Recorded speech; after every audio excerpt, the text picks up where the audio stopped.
माननीय मुख्यमंत्री जी, ये जो federation of obstetrics and gynaecological society of India है, जितनी गायनेकोलॉजिस्ट हैं, उनके एसोसिएशन के पदाधिकारी हैं। अभी जो 20 दिन 25 दिन पहले से गर्भवती महिलाओं का टीकाकरण शुरू हुआ है, उसको लेकर एक 2-5 मिनट आपसे चर्चा करेंगे, कुछ अपना मन कहना चाहेंगे। आप अपनी बात कह सकते हैं सीधे मुख्यमंत्री जी से, खड़े होकर अपने स्थान पर। माइक है आपके वहां?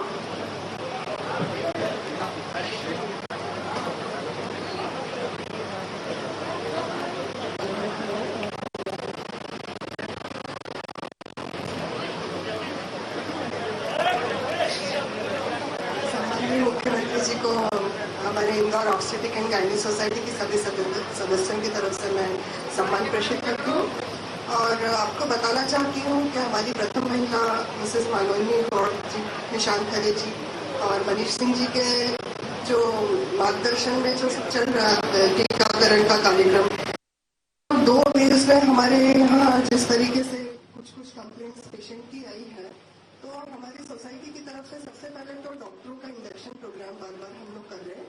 सारे डॉक्टर्स को बार वेबिनार्स के थ्रू और सीएमईज के थ्रू गर्भवती महिलाओं के टीकाकरण के लिए, और अगर प्रेगनेंसी में कोविड हो जाए या प्रेगनेंसी के बाद या सामान्य महिलाओं को कोविड हो जाए तो उसका प्राथमिक उपचार और गंभीर मरीजों का उपचार और सबके बारे में भी हम बार जागरूक करते हैं।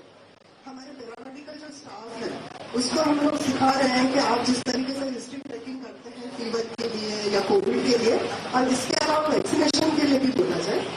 गवर्नमेंट की तरफ से 23 जुलाई को जो एंडोर्स हुआ वैक्सीनेशन प्रोग्राम प्रेग्नेंट महिलाओं को, 1 ही महीना हुआ है, पर ऐसे काफी डॉक्टर्स की तरफ से तो हेल्प है ही और गवर्नमेंट की तरफ से भी काफी हेल्प है। जो टीकाकरण के लिए मास टीकाकरण अभियान अभी कल और परसों के लिए जो चालू हुआ और पेड हेल्थ सेंटर्स चालू हुए, तो गर्भवती महिलाओं को बार समझाइश दी जा रही है कि टीका लगने के बाद अगर बीमार पड़ते हैं तो उतना गंभीरता नहीं रहेगी, माइल्ड रहेगा। तो अभी तो बहुत रुझान है, महिलाएं भी उत्सुक है, रोज आते हैं उनकी तरफ से, रोज पूछने के लिए आते हैं कि टीका लगा सकते हैं कि नहीं। तो फॉक्सी की जो गाइडलाइंस है, हमारी तो 6 महीने पहले गाइडलाइंस आ चुकी थी कि टीका लगाना चाहिए, पर गवर्नमेंट की तरफ से हरी झंडी मिलने में अभी 1 महीना हुआ है। तो जब सब तरफ से हरी झंडी मिल गई तो हम भी जोर देकर महिलाओं को कह सकते हैं कि आपको टीका लगाना ही है। इसके अलावा कलेक्टर महोदय ने एक समिति बनाई है जिसमें हमारे फॉक्सी की पदाधिकारी महिला डॉक्टरों को रखा गया है।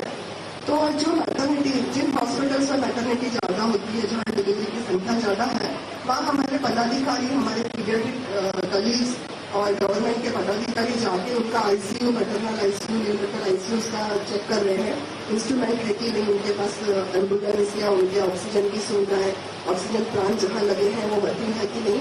तो इसकी भी एक रिपोर्ट बनाकर अभी कलेक्टर महोदय के पास है। फिर आशा कार्यकर्ताओं की ट्रेनिंग चल रही है। फिर हमारे पैरामेडिकल जो स्टाफ है उनका भी ट्रेनिंग चल रहा है। हर हॉस्पिटल में से 4-5 या ज्यादा भी अगर आना चाहें तो वो ट्रेनिंग सेंटर्स एस्टैब्लिश कर रहे हैं, वो लोग ट्रेनिंग ले रहे हैं। और समय समय पर कलेक्टर साहब जैसा बोलते हैं, निशांत खरे जी जैसा बोलते हैं, मालिनी जी जैसा बोलती हैं, उसके अनुरूप भी करते हैं। और सबसे खुशी की बात है कि इस बार ऐसा हो रहा है कि माननीय सर बार मीटिंग्स लेके पूछते हैं कि आप लोगों के और क्या सुझाव है, तो हम लोग भी खुले दिल से बता पाते हैं कि सर यहाँ प्रॉब्लम है, यहाँ प्रॉब्लम है, तो उसको कोशिश कर रहे हैं कि कुछ ना हो। तो आपके सहयोग के लिए बहुत बहुत धन्यवाद और हम सभी पदाधिकारी की तरफ से आपको वापस से सम्मान करते हैं।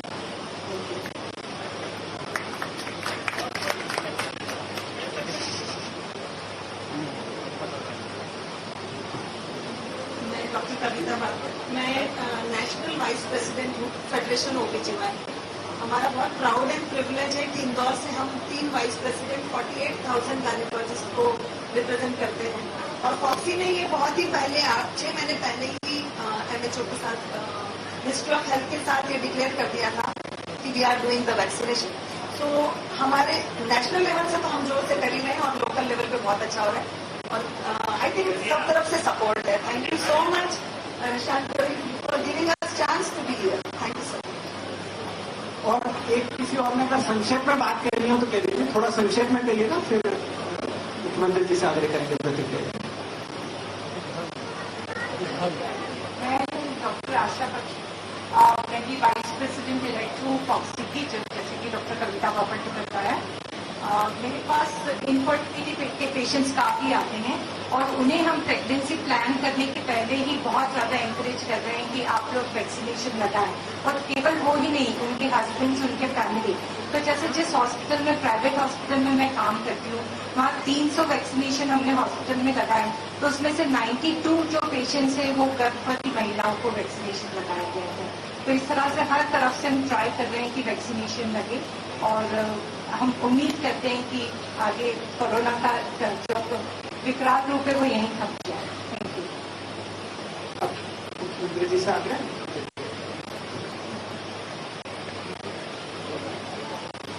आदरणीय श्रीमती मालिनी गौड़ जी, मैं इनको इस बात के लिए बहुत धन्यवाद देता हूं, विशेषकर गर्भवती बहनों के वैक्सीनेशन के काम को इंदौर में बढ़कर गंभीरता से कर रहे हैं।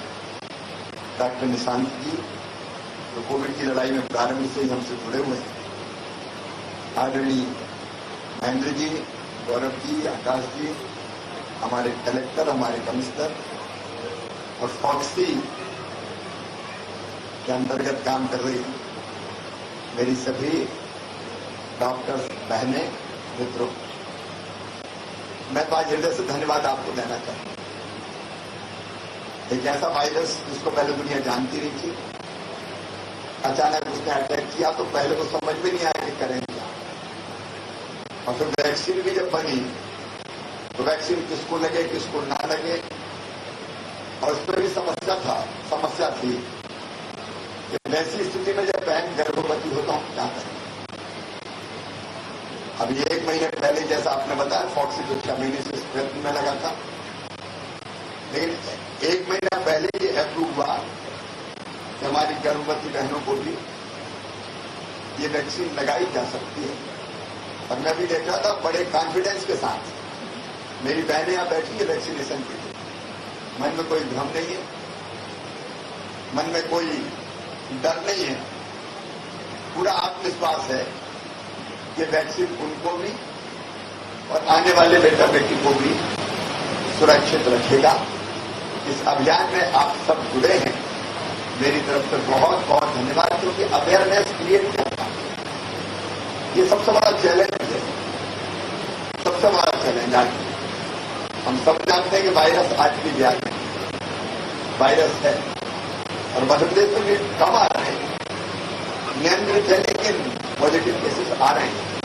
इंदौर में भी इक्का दुक्का आते रहते हैं, कभी 2 कभी 3 लगातार आते रहते हैं। और ये वायरस ऐसा है कि कब स्वरूप बदल दे, आप तो जानते हैं, मुझसे बेहतर जानते हैं। कभी अपना स्वरूप बदल दे, इसका कोई ठिकाना नहीं है। अल्फा, बेटा, डेल्टा, पता नहीं कितने इसके स्वरूप एक के बाद एक सामने आ चुके हैं। इसके सावधान रहने की अत्यंत आवश्यकता है। और आप जो डॉक्टर्स हैं वो समाज को सुरक्षित भी रखेंगे और अवेयरनेस क्रिएट करने में भी महत्वपूर्ण भूमिका का निर्वाह करेंगे। हम सब लोग इस समय, मेरे मन में भी एक चिंता, तीसरी लहर की तैयारी भगवान करे ना आए, लेकिन केरल को देख के डर लगता है और वो डर मैं आपके साथ शेयर कर रहा हूं। केरल में कल 37,000 पॉजिटिव। केरल हमसे बहुत छोटा राज्य है। केरल अगर हेल्थ फैसिलिटीज देखें और बेहतर स्थिति में है, लेकिन मानव संकट में। यूएसए में आप अच्छी तरह जानते हैं, 1.5 लाख के आसपास लगातार केसेस आ रहे हैं, अस्पताल वहां भी भर रहे हैं, और इसलिए इसमें लापरवाही की कहीं कोई गुंजाइश है ही नहीं। इंदौर बहुत जागरूक शहर है, अलग अलग कई रिकॉर्ड स्वच्छता से लेके इंदौर ने स्थापित किए हैं। मुझे पूरा विश्वास है कि फॉक्सी के नेतृत्व में हमारी गर्भवती बहनों की सुरक्षा के लिए वैक्सीनेशन के मामले में भी इंदौर एक इतिहास रचेगा, एक रिकॉर्ड बनाएगा। और इंदौर केवल इंदौर नहीं है, इंदौर की हवा फिर पूरे मालवा में जाती है, निमाड़ में जाती है, अंततः मध्य प्रदेश में जाती है। कॉमर्शियल कैपिटल है इंदौर हमारा। इंदौर का असर हर जगह जाता है। तो ये विश्वास से गांव गांव में पैदा होगा। इस काम के लिए, इस महाप्रयास के लिए, भागीरथी प्रयास के लिए मैं आप सबको प्रणाम करता हूं। आप सबको नमन करता हूं, बहुत बहुत धन्यवाद देता हूं। धन्यवाद मुख्यमंत्री जी। अभी आपके स्क्रीन पर जो भी आएगा ये प्रकल्प जिसके अनावरण के लिए, शिलालेख के अनावरण के लिए आज मुख्यमंत्री जी यहाँ हमारे बीच में है। ये पिंक सेंटर जिसमें गर्भवती महिलाओं का वैक्सीनेशन हो रहा था, इसके साथ तो रहे। इस प्रकल्प की थोड़ी सी जानकारी है, थोड़ा पृष्ठभूमि आप सबके बीच रख रहे हैं। मध्य प्रदेश में 2 बेल्ट, मंडला शेड्यूल वाला और हमारे से लगा हुआ खरगोन, बड़वानी, दार, झाबुआ का जो बेल्ट है, ये थैलेसीमिया के जो मरीज हैं उनके लिए एंडेमिक होता है। लगभग 80% केसेस बलई, भील, भिलाला, बंजारा, मुस्लिम और सपेरा जो समाज है इसमें से निकल कर आते हैं। एक सामान्य कैलकुलेशन अगर बिठाएं तो लाख रुपए हर साल का, मतलब अगर बच्चे की आयु 20-25 वर्ष होती होगी तो 20-25 लाख रुपए का व्यय इस समाज से आने वाले परिवार उनके इलाज पर खर्च करते हैं। सिकल सेल के लिए भी ये जो क्षेत्र है, इस क्षेत्र में जो इसका फैलाव है वह काफी ज्यादा है। इंदौर की दृष्टि से पश्चिमी क्षेत्र में बार बार ये समस्या या मांग भी रहती थी कि एक बहुत विश्व स्तरीय लैब, एक बहुत विश्व स्तरीय ब्लड बैंक, एक बहुत विश्व स्तरीय डायलिसिस का सेंटर ये कहीं पर खड़ा होना चाहिए। ये जिस प्रकल्प में हम बैठे हैं, पीछे जो बिल्डिंग है, 18 महीने के कार्यकाल में रेड क्रॉस के अंतर्गत इस प्रकल्प को एक ऐसे सेंटर में परिवर्तित करने की योजना है जो कि एक तो इस शहर की सर्वश्रेष्ठतम लैब, पैथोलॉजी लैब की तरह काम करेगा। ऐसा ब्लड बैंक जो सब प्रकार के संसाधनों से युक्त है, सारे कंपोनेंट सेपरेशन कर सकता है, उसके लिए काम करेगा। डायलिसिस के 20 पलंग जिसमें कि डायलिसिस के मरीजों का निःशुल्क इलाज हो, उसकी व्यवस्था यहाँ रहेगी। डे केयर सेंटर होगा और विशेष रूप से थैलेसीमिया और सिकल सेल के बच्चों का 20 पलंग का डे केयर सेंटर, यानी जो 6000 ट्रांसफ्यूजन पर प्रति वर्ष कर सकता है, वह इस सेंटर के में परिवर्तित किया जा रहा है। ये रेड क्रॉस के अंतर्गत होने वाला है। सारे के लिए एक टीम लगी हुई है इसके लिए। अनिल भंडारी जी हैं, पुनीत पांडे जी हैं, डॉक्टर विनीता कोठारी ने यह भी कहा है कि अपनी सेंटर लैब छोड़कर मैं पूरा समय भी इस सेंटर के लिए दूंगी।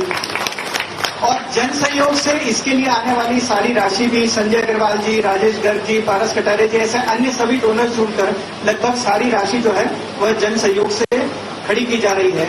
आशय यह है कि गरीब लोगों को भी, इस प्रकार के प्रभावित लोगों को भी विश्व स्तरीय इलाज, विश्व स्तरीय सुविधाओं के साथ मिनिमम या जीरो कॉस्ट पर दिया जा सके। स्क्रीन पर ये इसका एक छोटा सा प्रेजेंटेशन है।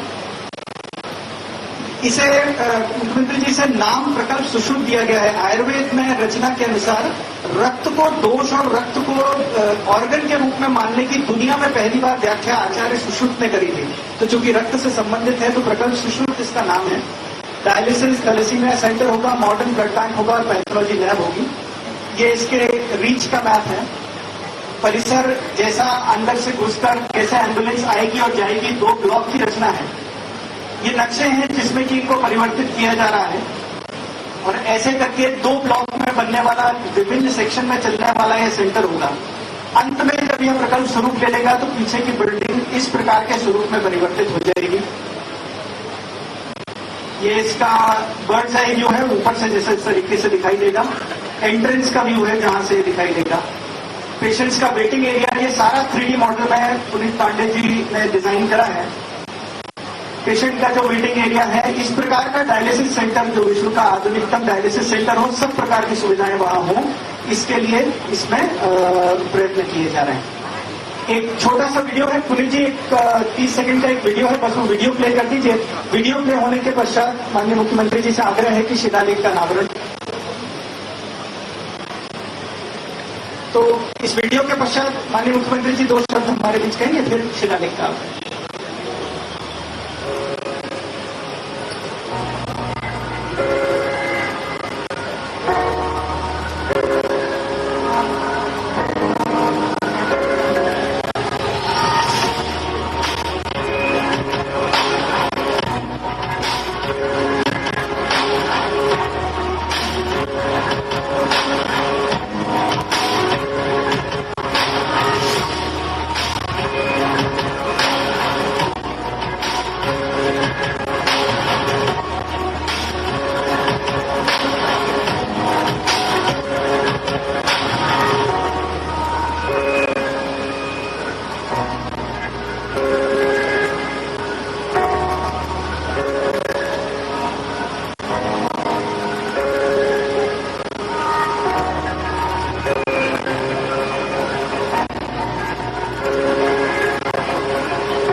आप विनीता मैडम शायद आप कुछ कहना चाह रहे हैं, तो कुछ संक्षेप में अपनी बात कहिएगा।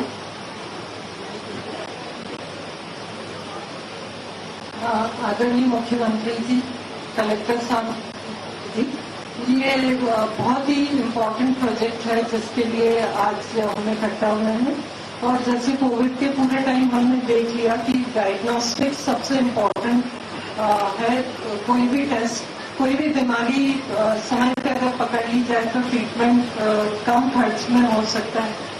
तो मध्य प्रदेश में इंदौर में सबसे बड़ी प्राइवेट लैब सेंट्रल लैब थी और उसी से बेटर गवर्नमेंट के साथ, रेड क्रॉस के साथ यहाँ पे क्रिएट करने वाले हैं और उसकी पूरी तैयारी निशान खड़े सर और मनीष सिंह जी के गाइडेंस से हो रही है। तो बहुत बहुत बधाई हम सबको और मुख्यमंत्री जी का बहुत बहुत धन्यवाद। थैलेसीमिया सोसाइटी के भी कुछ लोग यहाँ पर आज मुख्यमंत्री जी उपस्थित हैं डॉक्टर। इनने एक और योजना दी है जिसे क्रियान्वित करने का मन सभी का है कि इन समाज के प्रमुखों से बात कर थैलेसीमिया का इलाज नहीं कर सकते परंतु रोकथाम कर सकते हैं। तो एक बड़ा स्क्रीनिंग प्रोग्राम इंदौर के इस केंद्र को केंद्र बनाकर हम इस पूरे इंदौर संभाग के लिए चला सकें, इसकी योजना है।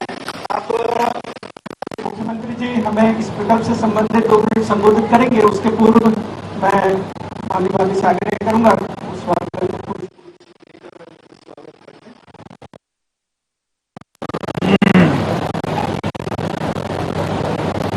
भरत पांडे जी।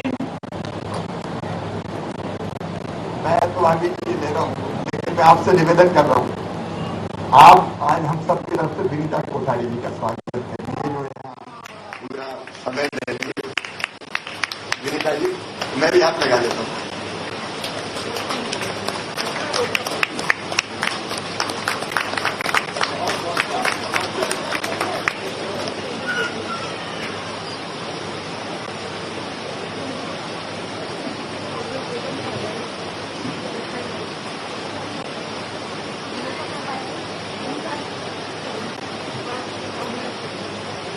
वैसे यहाँ संबोधन का कार्यक्रम नहीं था, लेकिन आप काम ही ऐसा कर रहे हैं कि धन्यवाद दिए बिना रहा नहीं जाता।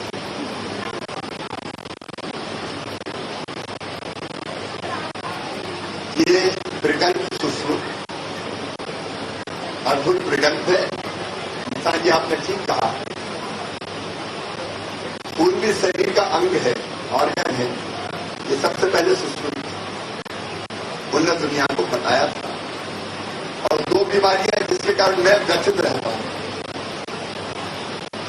एक सिकल सेल और दूसरी थैलेसीमिया।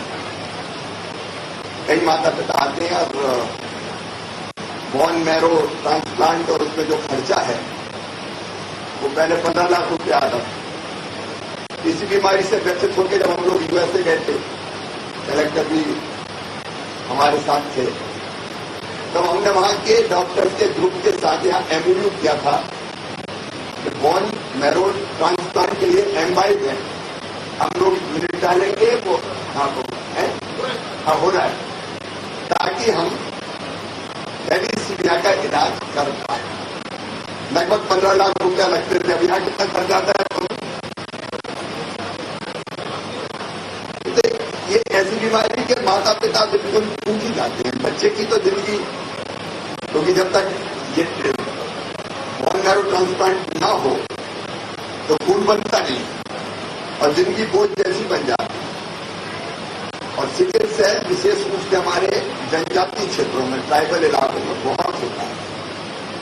बाद आर्थिक संकट आते हैं।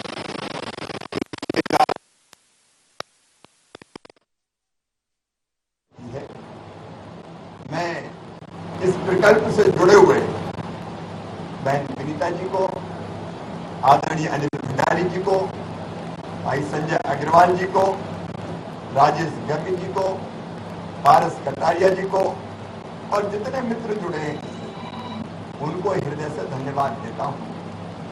और ये इस संकल्प का भी प्रकटीकरण करता हूं समाज, रेड क्रॉस सबके सहयोग से।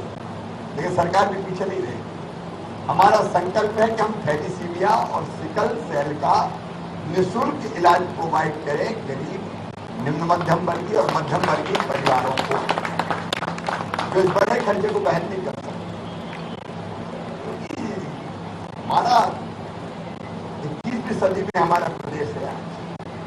वैसे में अगर कोई गरीब परिवार, निम्न मध्यम वर्गीय परिवार, इवन मध्यम वर्गीय परिवार अगर 10-12 लाख रुपए का खर्चा आ जाए और ये बेबस हो जाए कि नहीं मैं क्या करूं, मैं तो इलाज करा नहीं सकता, तो फिर हम लोगों को धिक्कार है। और इसलिए इस प्रकल्प का भी मैं स्वागत करता हूं, इससे जुड़े लोगों का अभिनंदन करता हूं। और इसके साथ साथ क्योंकि डायलिसिस की अब किडनी की बीमारी की आम हो गई, डायलिसिस की बड़ी जरूरत है। सरकारी अस्पतालों में भी हम प्रबंध कर रहे हैं, लेकिन यहाँ अत्याधुनिक डायलिसिस का सेंटर बनेगा, थैलेसीमिया का सेंटर बनेगा, blood bank, pathology lab, red cross society को और सभी सहयोगियों को बहुत बहुत धन्यवाद। ऐसे पैसे को निश्चित तौर पर बड़ी राहत दे पाएंगे।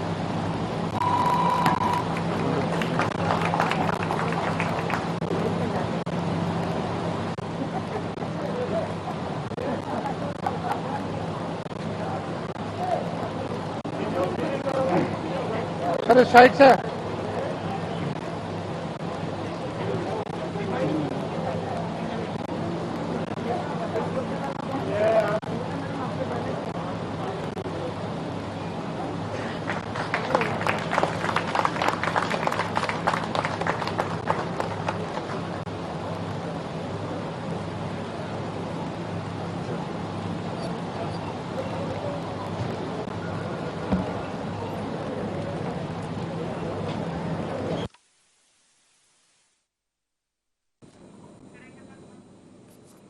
तो ये तस्वीरें आपको दिखा रहे थे इंदौर से। यहाँ पर सीएम शिवराज सिंह चौहान दौरे पर पहुंचे थे। यहाँ पर उन्होंने पिंक बूथ का निरीक्षण किया। इस दौरान उन्होंने वैक्सीन पर जोर देने की बात कही। उन्होंने कहा है कि वैक्सीन ही कोरोना से प्रभावी बचाव है। इसके साथ ही तमाम तरह की बातें उन्होंने कही। तो आपको बता दें कि जिस तरह से टीकाकरण अभियान चलाया जा रहा है, उसको लेकर सीएम शिवराज सिंह चौहान इंदौर दौरे पर थे। उसकी तस्वीरें हम आपको दिखा रहे थे। यहाँ पर पिंक बूथ का उन्होंने निरीक्षण किया है। इसके साथ ही तमाम तरह के कार्यक्रमों में वो शामिल हुए हैं। सीएम शिवराज सिंह चौहान का कहना है कि कोरोना के खिलाफ जंग में वैक्सीन ही प्रभावी उपाय है। साथ ही उन्होंने गर्भवती महिलाओं के लिए वैक्सीन को पूरी तरह से सुरक्षित भी बताया है। आपको बता दें कि मध्य प्रदेश में 2 दिवसीय टीकाकरण महाअभियान इस वक्त चलाया जा रहा है। आज उसका दूसरा दिन है और दूसरे दिन सीएम शिवराज सिंह चौहान इंदौर दौरे पर है। आपको बता दें कि इंदौर लगातार वैक्सीनेशन में नए आयाम गढ़ रहा है। रिकॉर्ड वैक्सीनेशन वहां पर लगातार देखने को मिल रहा है।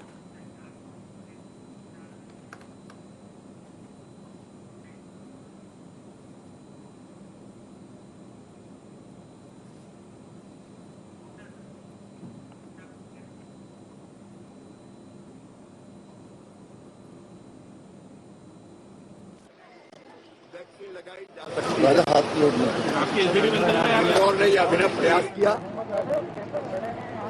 प्रशासन के साथ साथ मालिनी जी ने उसका नेतृत्व संभाला और मुझे कहते हुए संतोष है कि गर्भवती बहनें भी पूरे कॉन्फिडेंस के साथ अब वैक्सीन लगवा रही है।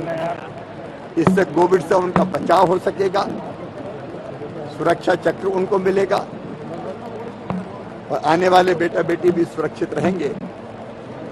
इंदौर से ये संदेश पूरे प्रदेश में गया है कि गर्भवती बहनों को भी वैक्सीन लगाई जा सकती है, सुरक्षित है। निश्चित तौर पर इससे बाकी सब जगह भी ऐसी बहनें वैक्सीन लगवाने के लिए आगे आएंगी।